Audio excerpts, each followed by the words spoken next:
በስመ ስላሴ በስመ አብ ወወልድ ወመንፈስ ቅዱስ አሃዱ አምላክ አሜን።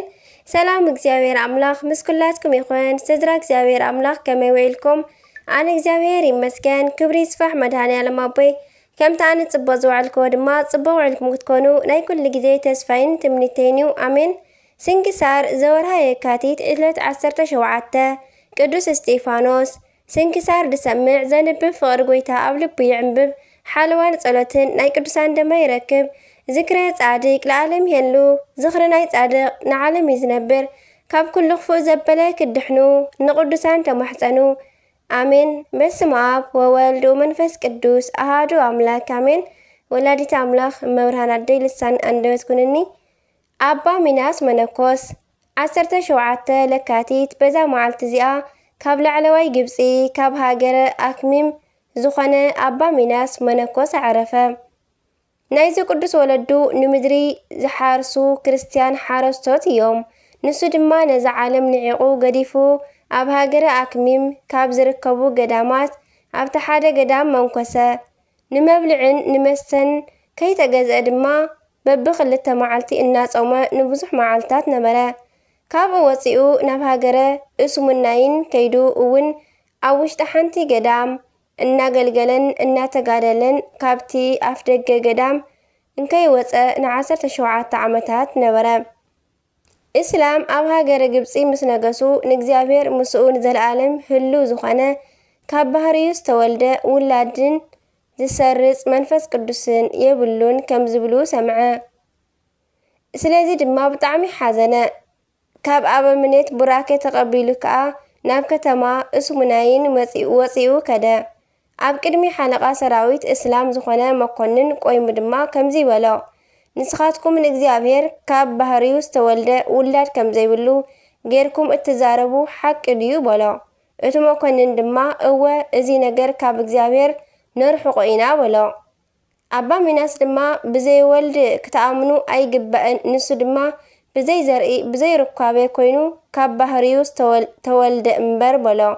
መኮንን ድማ ውላድ ኣሎ ምባል ብሕግና ክሕደት እዩ በለ። ኣባ ሚናስ ድማ ከምዚ በሎ፣ ኦ መኮንን ፍለጥ፣ ዝኸበረ ወንጌል ብወልዲ ዝኣመነ ናይ ዘለዓለም ህይወት ኣሎ። ብወዲ እግዚአብሔር ብወልዲ ዝኣመነ ንህይወት ኣይርእያን እዩ። ናይ እግዚአብሔር ቁጣዓ ድማ ኣብ ልዕሊኡ ክወርድ እዩ ኢሉ እዩ በሎ። ስለዚ እቲ መኮንን ብጣዕሚ ተቆጣዕ እሞ ንርእሱ ድማ ብሰይፍ ክቆርፁ ንስግኡ እውን ቆራሪፆም ናብ ባሕሪ ንክድርብይዎ ኣዘዘ። ምእመናን ድማ ንስግኡ ወሲዶም ብጽቡቕ ኣገናንዛ ገኒዞም ቀበርዎ፣ ዝኽሩ እውን ገበሩ። ንእግዚአብሔር ኣምላኽና ምስጋና ይኹን።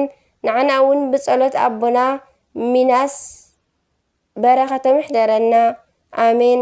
ኣርኬ ድማ ከምዚ ይብል፣ ሰላም እብል ለሚናስ ፍጹም ዝሃገረ አክሚም ሶበ ይብል አምላክ ወልደ ማርያም ተንበላት በበግማድ ገመድዎ ዮም ወወረውዎ ውስተ ባህር መስጥም ይብል። በረኸቱ ይሕደረና። ከምኡውን ሊቀ ነቢያት ሙሴ ከምኡውን በዛ መዓልቲ እዚኣ ሊቀ ነቢያት ሙሴ ዕረፍቱ እዩ።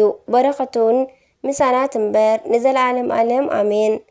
አርኬ ሰላም እብል ለሙሴ ርእሰ ኣበው ዛረፈዮም በደብረ ናባው ድህረ ርእየት እፄ ምሳሌ ደቂቁ ኣሃው ውስተ ልበ እብን በትእዛዝ ኣምላክ ህያው በተፍእሞ ሳዕር ልምሉም ወኣኮ ምጽልው። ንእግዚአብሔር ኣምላኽና ምስጋና ይኹኖ። ንዓና እውን ብጸሎት እዞም ኩሎም ቅዱሳና ይምሓረና። ዓመታውን ወርሓውን ተኸቢሮም ዝውዕሉ ኩሎም ቅዱሳን በረኸቶም ይሕደረና ኣሜን። ዝወደቐ ዝነጠበ ኩሉ ድማ ብኣፈ ቅዱሳን ትጉሃን መላእክቲ ተኣረመለይ ኣሜን። ካብ ፍቕሪ ቅዱሳን ኣይፍለየና። ስንክሳር ድሰምዕ ዘንብብ ድማ ፍቕሪ ቅዱሳን ኣብ ልቡ ይዕንብብ። ካብ ኩሉ ክፉእ ዘበለ ድማ ይድሕን ኣሜን ወኣሜን ይበሉ ኩሎም መላእክተ ሰማይ።